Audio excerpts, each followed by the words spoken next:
second year attending this particular conference. I really value how the Cambridge Health Institute have brought together key leaders in the portfolio management space. People are free to share their trials, their tribulations, but also their successes. So there's a lot to learn from each other, to see what others have tried and failed, tried and succeeded, and exchange on these topics. I think with a fast-moving environment, it's critical that across the industry we stay connected.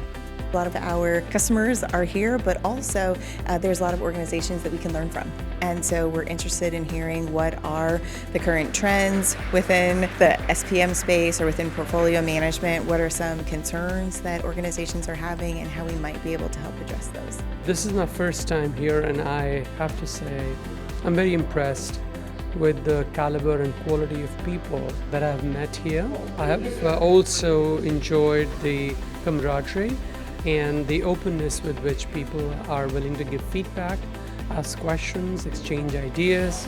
We are super excited to be here and to sponsor as part of this, and it's really about listening to all of these companies present on what they're doing, and we're taking notes and really feeding that back into our product development. Meeting with old friends, old colleagues, former colleagues, and having the ear on the ground and understanding what's going on. I think it gathers some of the leaders in the industry when it comes to both project management and portfolio management. And so for me to be here is one of the main events of the year.